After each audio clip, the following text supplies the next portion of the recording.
please.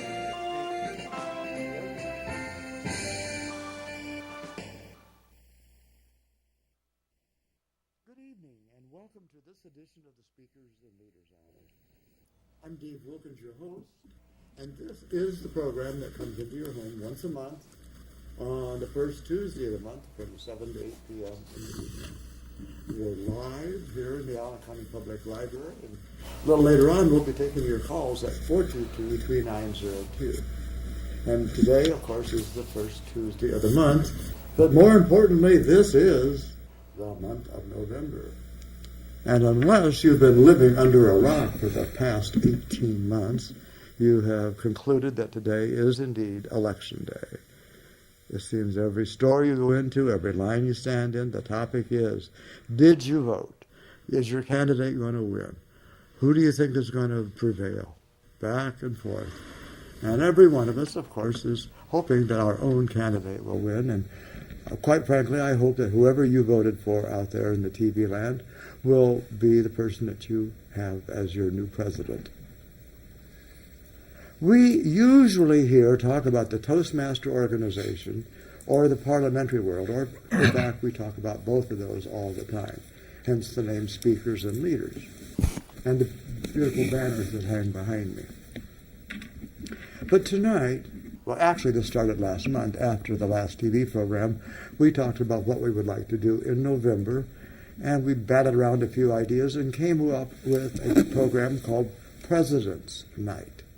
Now, we've had some 40 presidents in the past 200 plus years, and I have allowed the panel each to choose their own president that they would like to talk about and share with us a little bit of a history, a little bit of the life of those various presidents. And in no particular order, we're going to listen to them this evening, and afterwards, as we do in Toastmasters, these speeches will be evaluated and they will apply to our manuals in Toastmastering. And you'll hear more about the Toastmaster organization later. But I think we should get on with the program of President's Night. Our first presenter this evening is Mr. Bob Norris, and he's worked in the business and industry settings for over 30 years. He was a project engineer, a project manager, a supervisor, product testing technician, as well as a simple factory laborer. He is now semi-retired and facilitates business networking and other business functions. He is also the Lieutenant Governor of Marketing in District 11 for Toastmasters International. When he's not busy dealing with Toastmasters, he facilitates a business group that meets every Friday morning at Crazy Pins Entertainment Center. Bob's main love, as you probably would guess, is sharing Toastmasters. He belongs to several clubs. He is a distinguished Toastmaster, and as I said, the current 2012-13 District Lieutenant Governor of Marketing. He is also the Vice President of Membership at the Bob Lyman Toastmaster Club, a member of the Smoky Montgomery Club, the Vice President of Education and Sergeant-at-Arms at the Advanced Speakers and Leaders Club. Makes you wonder if he has time to do anything else.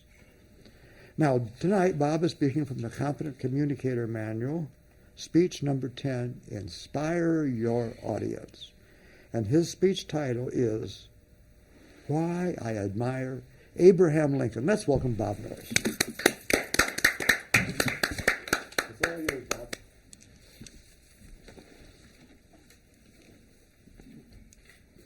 Now we are engaged in a great civil war, testing whether that nation or any nation so conceived and so dedicated can long endure. We are met on a great battlefield of that war. In the last 18 months, perhaps, many of you have thought this is what's going on in our political world. Tonight, though, will be the consummation of that battle at the ballot box. One candidate will emerge victorious. Fellow Toastmasters, audience at home. When I was a child, I admired Abraham Lincoln, as most children do. I loved his stovepipe hat, the huge hat that became his trademark. You knew from the different pictures that was Abraham Lincoln. I'd also learned that he had freed the slaves. At that time, I really didn't know what slaves were, but I thought, well, that's got to be a good thing. And he liked to read. He liked to read books, which I like to read. The difference, though, at the time was they didn't have electric lights like we do today. They had candles or they had firelight. So this would be much more difficult. And of course, there was one time that I thought he was the biggest pain in the world, because as a fourth grader, I had to learn the Gettysburg Address and recite it before the class. You never heard youngsters recite something so quickly so they would remember every word, and I am guilty as charged.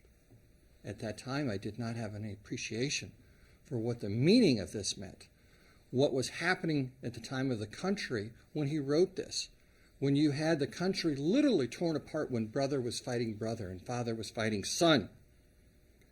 And that was not done with political rhetoric. It was done with guns and bullets, and people actually died. As I grew older, my knowledge of Lincoln expanded. Here was a man that literally inherited a huge, huge mess that was none of his fault. And he was the one that set about to bring the country back together. He made some enemies doing it. Obviously, those in the South did not like him because he was trying to pull them back into the Union. Some people in his own administration didn't like his ideas because they thought that we should send massive amounts of troops down to the South and simply burn everything to the ground at once to overcome these rebellious people. But Lincoln did not want to destroy everything. He wanted to be a uniter. He worked very hard to be a uniter, but in the process he picked up a lot of criticism. Probably the main thing that people don't realize is his Emancipation Proclamation, while at the time was issued during the war and did not really have any authority in the South, announced to the world that we were intent as a country to free the slaves. This led to the 13th Amendment, which said no person could own another person as a piece of property. And as we experienced some criticism from people about Lincoln, I think it was mainly because they simply did not understand the man. He was a simple man. He had a lot of virtue. He was honest. He was not a rock star. He was not a great rhetorical speaker. He didn't have good notes even, much less a teleprompter. He simply got up and talked to people. One of his greatest, I'll say, the Gettysburg Address, was written on a shaking train on the back of an envelope. The man before him, who people always forget, and I forget, spoke for 2 hours with great elegance and great power. Lincoln got up and in less than 300 words left the audience literally speechless. And then with a thunderous round of applause, he was recognized. And we have since recognized this simple, eloquent piece called the Gettysburg Address. One of the things we are experiencing with our country is that with a country that is a democratic republic, we argue and we disagree with each other, but we come together as a country. One of the things I hope that will happen after tonight is expressed partly in part of Lincoln's second inaugural address. And I quote, "With malice towards none, with charity for all, and with the firmness in the right, as God gives us to see the right, let us strive to finish the work we are in, to bind up the nation's wounds, to care for him who have borne the battle, and for his widow and his orphan, to do all we may achieve and cherish a just and lasting peace amongst ourselves and our nations." The political battles that has been going on in our country for at least the last 18 months has turned friend against friend many times. I hope that when the results are announced, that we will be able to come together again as a nation and follow these great words of this great president. To me, his is a very a story of very humble beginnings, and he came to achieve the highest office in the land. Sadly enough, on April 15th, 1865, an assassin's bullet took away the possibility of him finishing this great job. And as they said, he's now part of history. What great things could he have accomplished? He had the idea of forgiveness for those in the country, bringing them together. There was no, as many of his cabinet and others had said, revenge against the rebellious South. He wanted, literally as he said in his inaugural address, to bind up those wounds, to bring those people together. And I hope this is what happens with us moving forward. As this great country, the United States of America, we have the privilege, for those that have gone before us and fought for this country, to be able to go to the ballot box and elect our leaders. And in the past, as always in the future, these leaders will do a smooth transition for all of us.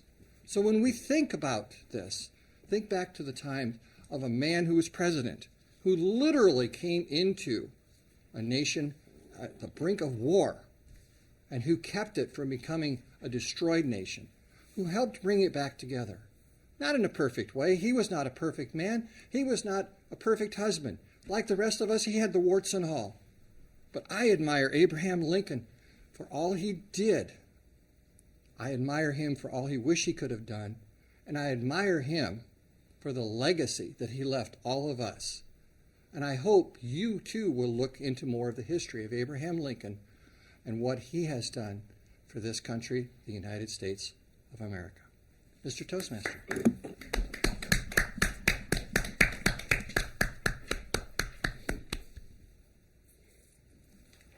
Thank you very much, Bob.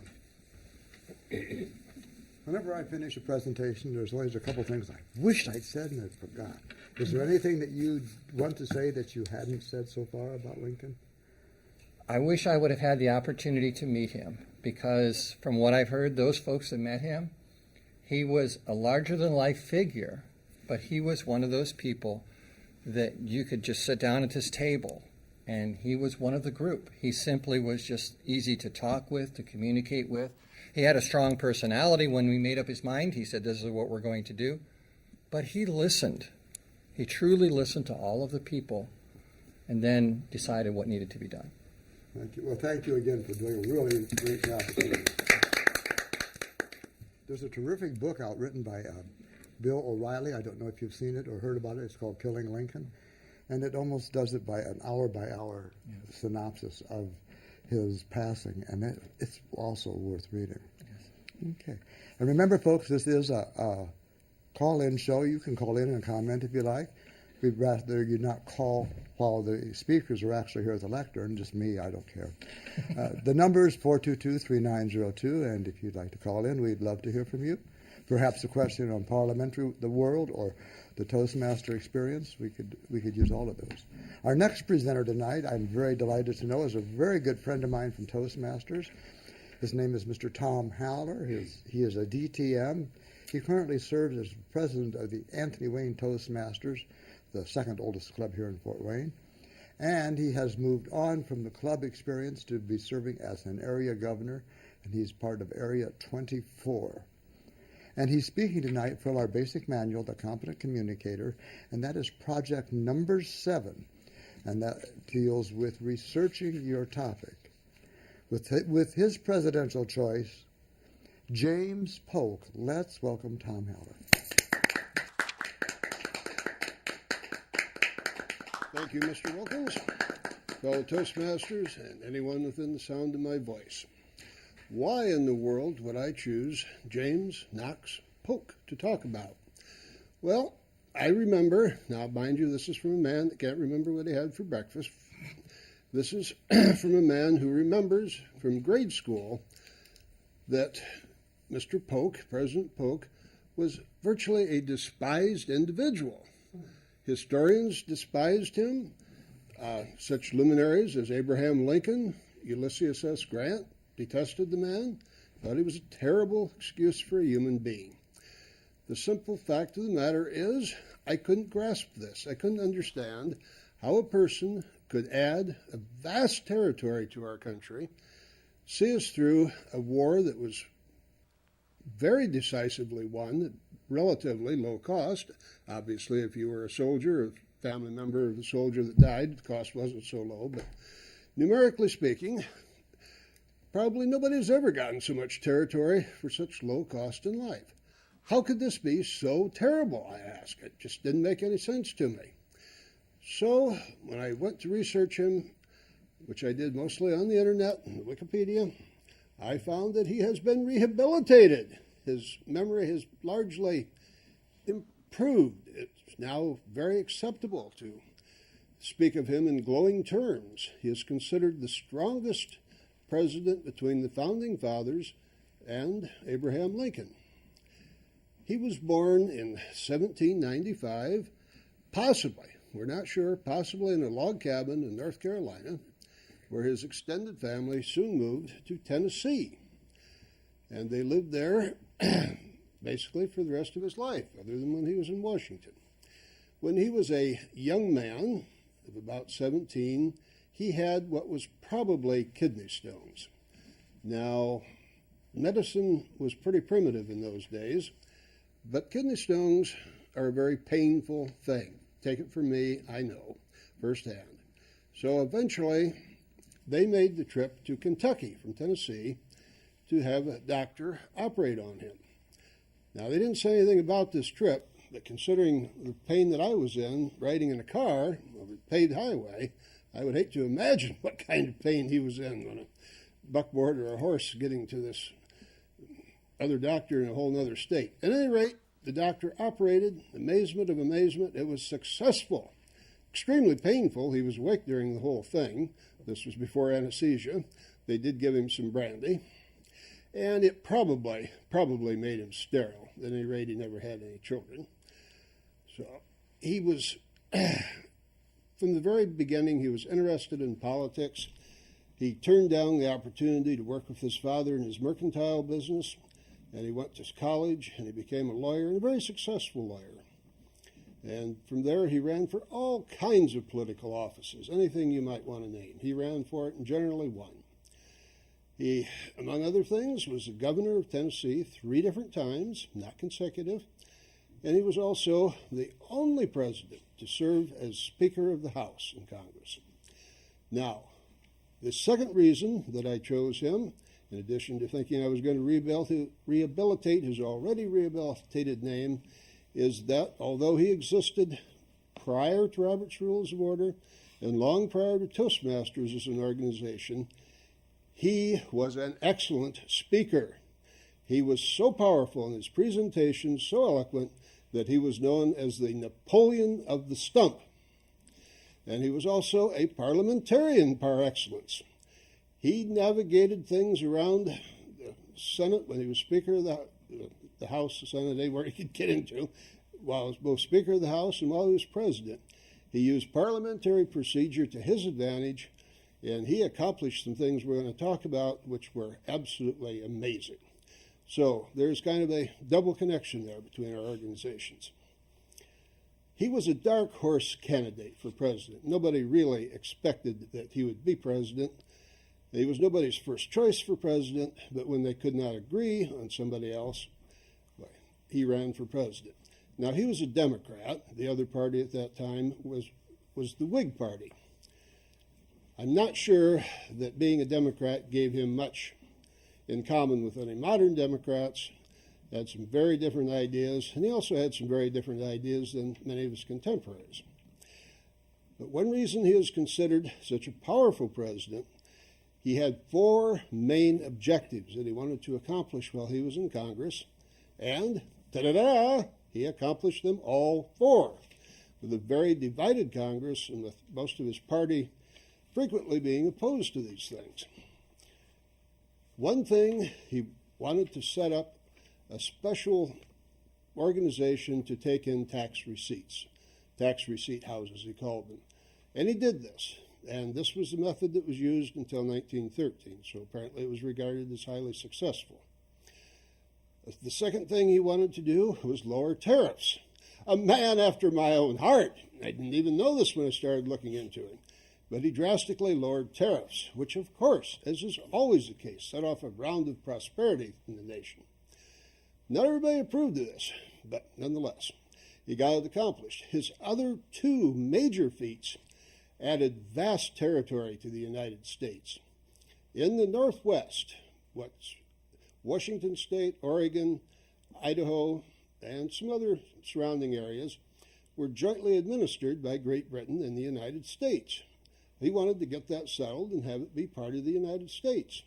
So he immediately threatened war with Great Britain and said that we needed all of that territory clear up to what's now Alaska. This is what's called a bluff. He had no intention of going to war with Great Britain, not the slightest interest in doing so, but it did give Great Britain incentive to negotiate, and we settled on the present boundary. So we've gained the Northwest. The Southwest was a little messier, and this is where a lot of the negative feelings towards him comes in. Texas had tried to become a part of the U.S. It had had a successful war breaking free of Mexico, but Mexico was not really that interested in leaving go and threatened war with the U.S. if we were to add Texas to our territory. So he promptly did. He added Texas to the territory. Mexico was not cooperative. He tried to buy California. They wouldn't sell him California. So he annexed Texas, and off to war we went. He then proceeded to do something that was absolutely amazing. Probably never worked successfully any other time I've heard of. From all that distance, Washington down to into Mexico, he micromanaged the war. Every detail was at his control. He was not one to have good people go out and do their own thing. He was in control, but it was incredibly successful. It was, from a military standpoint, one of the most successful military engagements that the U.S. or anybody else ever engaged in. It took a lot out of him as an individual, but he was very successful in the war. So we have now added southwestern United States, we've added the northwestern United States to make its present boundaries.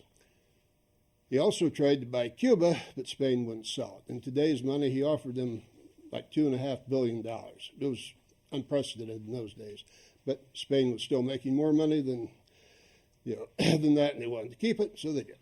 Anyway, he was a firm believer in manifest destiny. Now, we're not going deeply into that, but it would be an excellent topic for somebody working on the abstract concept. In short, it was a firm belief by people along the eastern coast of the United States that we had a God-given right to go clear to the Pacific and call it our nation. Pretty much like we did, just exactly. But many people who I admire very much hate the manifest destiny. Glenn Beck despises it. He also despises Andrew Jackson. Andrew Jackson was known as Old Hickory. President Polk was known as Young Hickory because he was a follower of Andrew Jackson. Now, the one negative thing, perhaps, about President Polk was he was a slave owner. And many people accused him of perpetuating this through his presidency. His philosophy on slave owning was very complicated, hard to understand. He left a diary, which was quite modern in its thinking, but he didn't do any of that. Many people felt he left the diary for future generations. He was convinced that slavery would not spread to the West, but refused to sign a bill that would have prevented it. He also freed the slaves in his will whenever his wife died. Unfortunately, as Mr. Norris has mentioned, the slaves were freed right after the Civil War, and his wife lived till 1891, so they were long freed before she died. He, on the other hand, did not live that long. He went into the White House, a young man, full of health and vigor, and it just really, really wore him down. Perhaps running a war from thousands of miles away is hard on you. I don't know. So, he died only 3 months after leaving office, the shortest time that any president has lived after leaving office. Nonetheless, I think you have to judge him in the spirit of the times. Washington, Jefferson, many other people were slave owners. On the whole, I consider him to be one of our greatest presidents. And on that note, I shall return control to our Toastmaster and host, none other than the famous Dave Wilkins.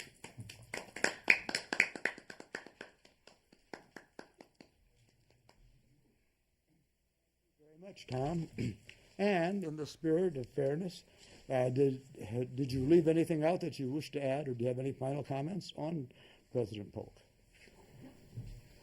I believe that I have probably adequately covered President Polk. You really have, okay. Well, do you have any questions or comments for him? Anybody?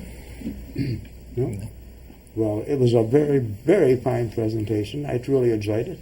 We're about halfway through. We haven't had any calls yet. Remember that number is 422-3902. We're going to take just a couple-minute break here and reorganize and get a sip of water, and we'll go on with the last half of the show. So let's go to that break, which is a commercial for Toastmasters.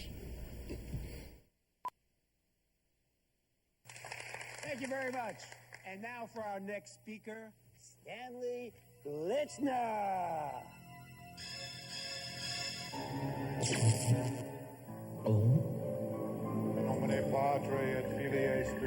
Speaking in public doesn't have to be a death sentence. At Toastmasters, we can help you overcome your fears.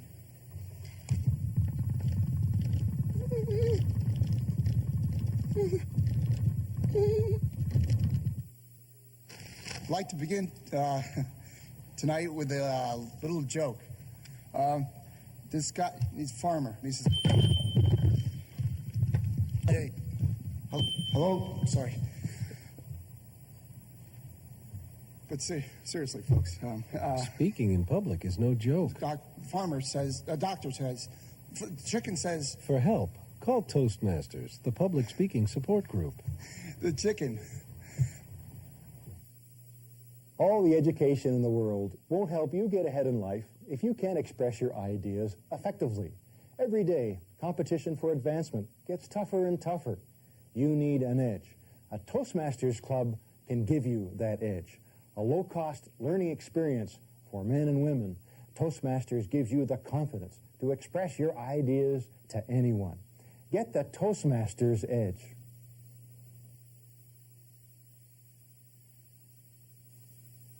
What future do you envision for yourself? What dreams do you have? If you want your dreams to come true, you must have confidence in yourself and your abilities. A Toastmasters Club can help you build that confidence. A low-cost learning experience for men and women. Toastmasters shows you how to express yourself clearly and effectively. Make your dreams a reality. Join a Toastmasters Club.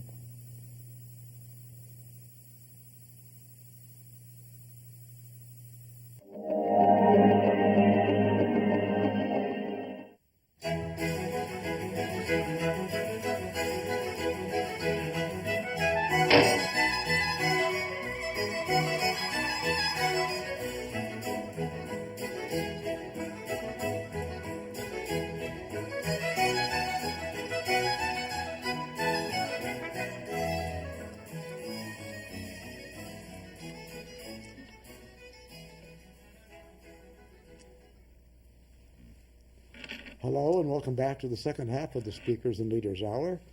If you've been flipping through the channels and you have perhaps stopped on one of the commercials that are showing who's ahead or who's going in the polls right now, and you want to call in and share that with us, we'd like to know just how the vote is going right now.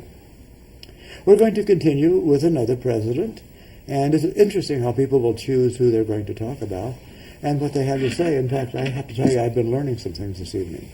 So our next presenter is a member of the New Toastmasters Club. He's been a member there for many years. He's currently joined the Advanced Speakers and Leaders Club, and he's a welcome addition there, too. He has chosen to speak on a little-known president. That's the 29th President of the United States, Warren G. Harding, with a title that's rather enigmatic. I think we'll find out more when we hear from this man who's going to speak from Project 2 in the basic manual, Organize Your Speech. That speech should have an opening, a body, and a close, and so on.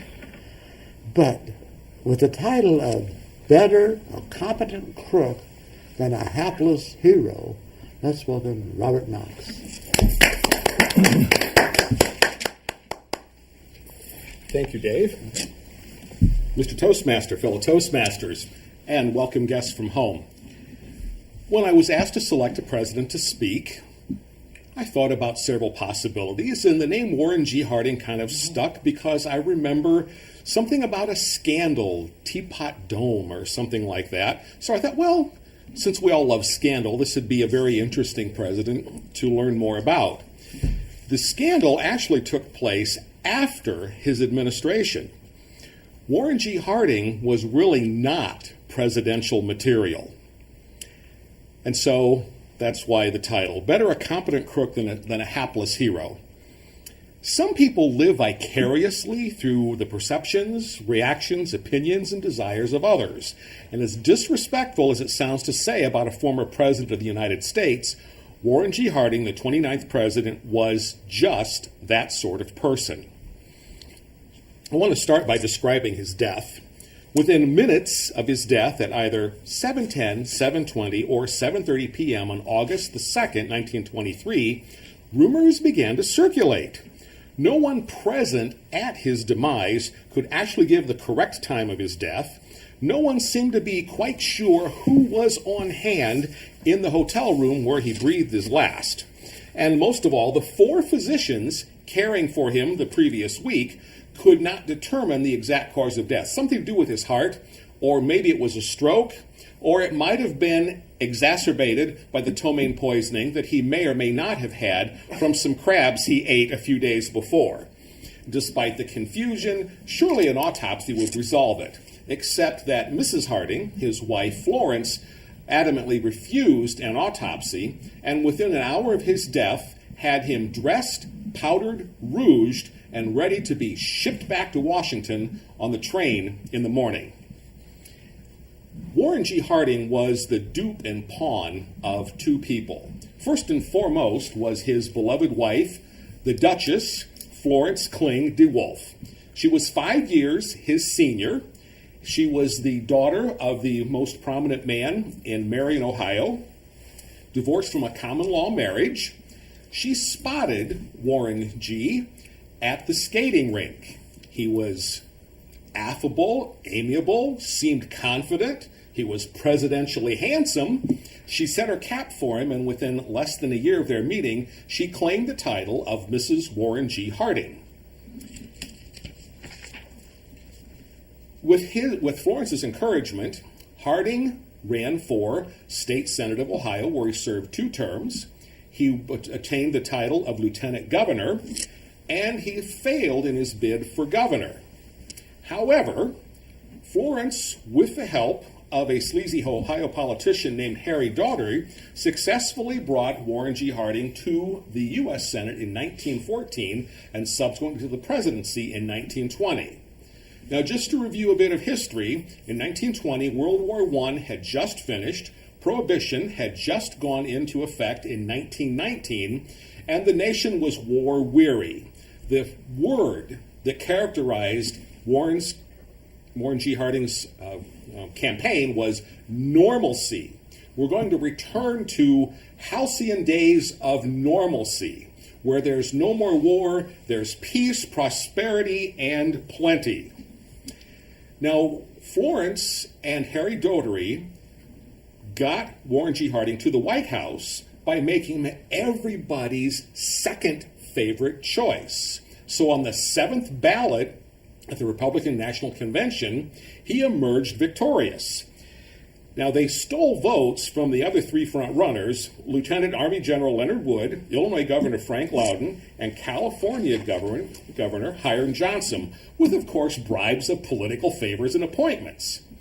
Now, to understand the man and his administration, at this point, we have to note that he was an adulterer, so prolific as to make JFK and Bill Clinton jealous by making them look like celibate priests, both in the number of mistresses and the prolific number of one-night stands.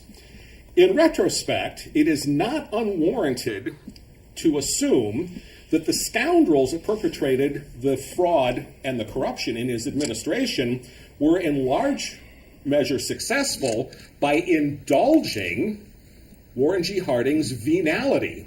And they ran interference for him with getting mistresses and paying them off when they threatened to make his very juvenile love letters to them public. He had an interesting choice of cabinet members. It was so bizarre that it was really laughable. He had a cabinet that had 4 wise men, 2 non-entities, and 3 crooks. The 4 capable appointees were Charles Evans Hughes, Secretary of State, Herbert Hoover, Secretary of Commerce, Henry Wallace, Secretary of Agriculture, and Andrew Mellon, Secretary of the Treasury.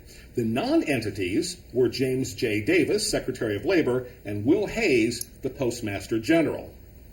It was the last 3 old pals that would disgrace the administration. The first scoundrel was Albert B. Fall, Secretary of the Interior, a New Mexico senator and pal from Harding's poker-playing days in the Senate.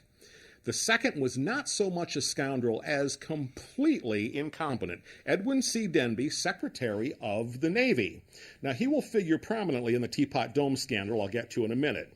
The third was Harding's campaign manager and Ohio political, Henry Doherty, who was appointed, believe it or not, Attorney General. So he took the man who was so corrupt and made him the chief law enforcer of the land. Now, Albert Fall was an anti-environmentalist with a penchant for acquiring land and wealth for himself. Doherty, as I said, the worst, shadiest politician, and he was now the chief law enforcer. Denby's goal, Secretary of the Navy, was to be liked. Out of 27 million men on the American continent at the time, Harding picked 3 of the very, very worst. It wasn't long into the presidency when these 3 nefarious men began their work. Doherty himself with people like Jesse Smith, an unofficial member of the Justice Department who specialized in kickbacks, remember Prohibition, and Harding was quite a drinker, and political favors, all apparently with the approval of Mr. Doherty. Billy Burns, he was the director of the FBI, but he kept his private detective agency with which he intimidated people who criticized Harding or Doherty. And there were blackmail payoffs to the mistresses. All this group, particularly Smith and Doherty, formed the nucleus for late-night poker games held at a small special house kept for that purpose. It was, in effect, his own personal YMCA. Now, while shenanigans were going on in the Justice Department, Albert B. Fall, with the cooperation of Denby, the Secretary of the Navy, set his corruption scheme into motion. During World War I, Wilson had placed the oil reserve in the Navy Department. Fall, who was a friend of the oil barons, Harry Sinclair, this was the pre-Green Dinosaur days, and Edward Doheny, community. He convinced Harding to transfer the authority for all of the oil leases from the Navy Department to the Department of the Interior. The clueless Denby went right along with the proposal. So the objective was to sell the oil leases surrounding the federal lands to companies. And he did this, of course, without any competitive bidding. The Elks Hills Oil Reserve in California, and to Sinclair, the Teapot Dome Reserve oil in Wyoming. So that's where the name for the Teapot Dome scandal came from. The oil companies stood to make $100 million each. Now, today's money, that's quite a chunk of change, but back then, it was an absolute fortune. Now, coincidentally, after the leases were approved, Fall's ranch in New Mexico underwent a huge renovation on his paltry salary of $12,000 per year. After Harding's death, Fall was charged with corruption. Sinclair and Doheny with bribery. They were tried, convicted, and sent to prison.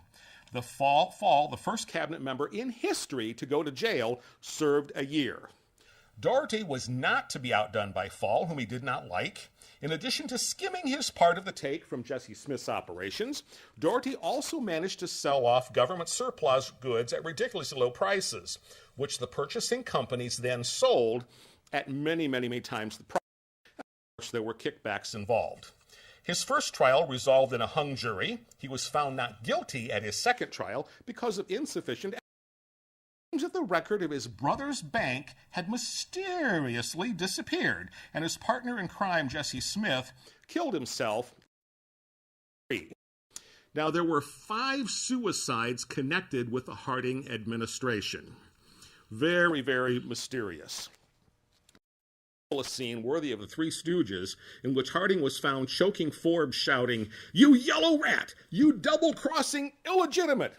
Forbes asked to conduct an inspection of British veterans' hospitals, and Harding forced him to write his letter of resignation before he left. It wasn't needed. Before there was a cable informing Forbes that he was dismissed. Eventually, Forbes was tried, convicted, and sentenced to 2 years in prison. It seems that there is simply no end to the scandal. But as I said, this really mostly came to light after Harding's death. Mr. and Mrs. Harding went on a trip west that had been looked forward to for quite some time. And they had on with them. And they were up in Vancouver. He had a huge crab dinner full of butter and, of course, plenty of whiskey. He was quite a smoker. And then he took ill. So was it the crabs? Was it the whiskey? Was he the victim of poor medical care? Or, as some have suspected, did his beloved Duchess actually poison him as an act of mercy to spare him from the scandal? On his trip back on the train, he was in an open car so people could actually wave and pay their respects as the casket whizzed on past on the way to Washington. Warren G. Harding was viewed as a very amiable, affable man. He was a glad-hander. He was an orator in the style of Will Jennings, puffery and not much content. He was beloved, but he truly was incompetent. Due to his cabinet members, he did accomplish some things: the 40-hour work week, a reduction in arms, the establishment of the office of the Bureau of the Budget, which, believe it or not, is still in operation today. Don't know how effective they are, but the objective was to bring government spending under control. Like I said, it's still in operation. Its effectiveness, well, you be the judge. But after looking at this whole administration and the buffoonery, I have concluded that the worst sort of president is someone who is totally incompetent. And maybe we really are better off with a competent crook. Mr. Toastmaster. My goodness. Robert, once again, I have to ask the very same question. Is there anything you didn't say that you wish you had that is not necessarily part of the speech? Well, there was the instance where one of his mistresses and the Harding were almost caught. They were having a tryst in a closet off of the Oval Office. Oh. When Jesse Smith ran interference and stopped Mrs. Harding from entering. Okay. And Mrs. Harding knew about this particular interest, and she was actually one of her best friends. Oh, okay. A little intrigue there. A bit of intrigue. As I said, he probably would have made Bill Clinton and JFK jealous. Oh. Tom, do you have any comments about the presentation or any questions? I will harken back to something which I did forget to mention in my speech. While all these people of his time were saying negative things about him, Sam Houston, remember, he would have been the leader in Texas, so he would have been very pro-Polk. He felt that probably President Polk's main problem was that he regarded water as a beverage. Okay. And who says you can't have a fun at a parliamentary club meeting? There you go. And Bob Norris, any comments? Apparently After not. listening to Robert's speech, I thought this would have been a great 24 season from when they used to have the TV show with Jack Bauer. This could have been just the whole background for an entire season of the TV show. You have 24. such an eloquent way of expressing yourself. I think it's really one of your finest qualities when it comes to presenting. I give all the credit for that to Toastmasters. Right on cue, guys, right on cue. Okay, I have chosen a president to speak on. It happens to be the third president of the United States, and that is Thomas Jefferson. And I have an ulterior motive for choosing Thomas Jefferson because, although indeed he was a president, he was also a parliamentarian. And inasmuch as we're trying to give speeches as well as talk about parliamentary procedure, I thought, what better person to talk about than Thomas Jefferson? An interesting man, a modest man. He was born in 1743, and upon his passing, the only thing that he wanted printed on his tombstone was three things. Was that he was the founder of the University of Virginia, and he wrote the Virginia Statute on Religious Freedom, and of course, he was the author of the Declaration of Independence. Those are the three things that he truly wanted to be remembered for, and of course he certainly is. He was a Renaissance.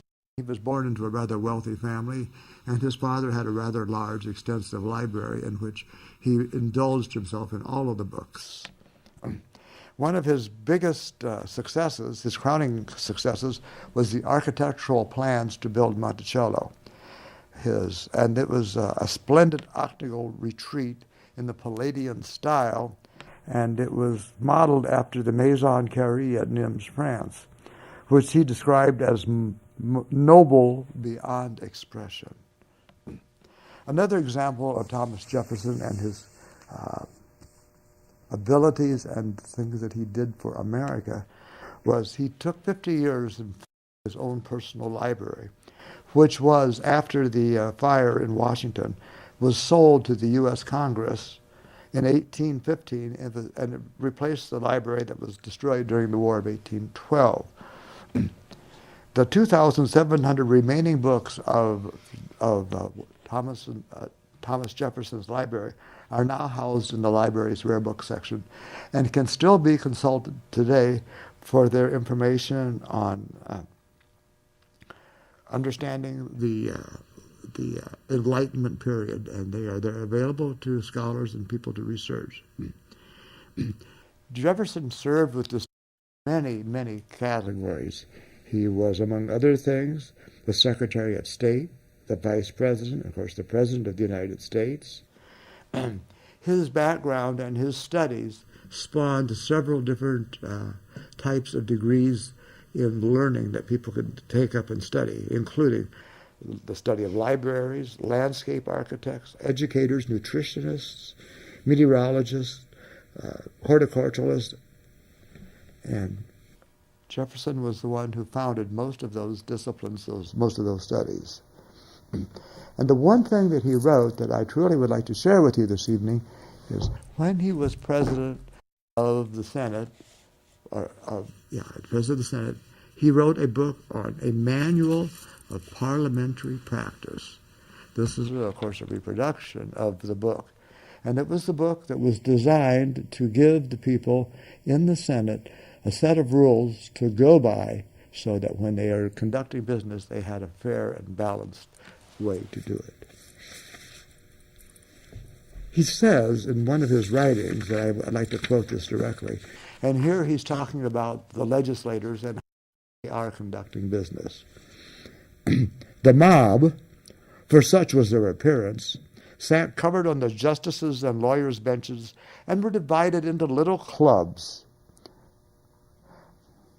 chit-chatting this way and that. I was surprised to see them address the speaker without rising from their seats, and 3 or 4 and 5 at a time without even being checked. When a motion was made, the speaker, instead of putting the question in the usual form, only asked the gentleman whether they chose such and such a thing be done. And if they were answered by a yes, sir, or no, sir, And though the voices were apparently frequently divided, they would never go to the trouble of dividing the House. And the clerks simply wrote down the resolutions he thought that passed. In short, everything seemed to be carried out without the House in general's knowledge of what was being proposed. Now, before 1776, of course, all of the different little disciplines, the little different organizations, looked to Great Britain for their guidance in how to conduct business. And the reason for that was simply because we came from Great Britain, and their House of Commons, their House of Lords, had some rules, and those rules seemed applicable at times to us. Between 1769 and 1779, Jefferson served in the Virginia House of Burgesses, the Continental Congress, and the Virginia House of Delegates. And all that time he was writing a little book called the Parliamentary Commonplace Book. It was just notes for himself. But it was when he finally put together his book, the one I just showed you a few moments ago, that it became so invaluable to them for conducting business. That book was published in 1801, and it was the first book that was used by the legislators in Washington on how to conduct business.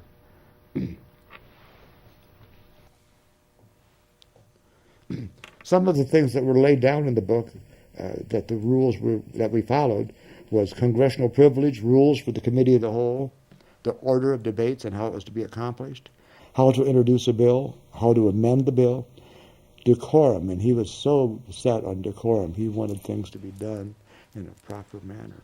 And, of course, how to adjourn. After the book was published in 1801, it gained the admiration of the world.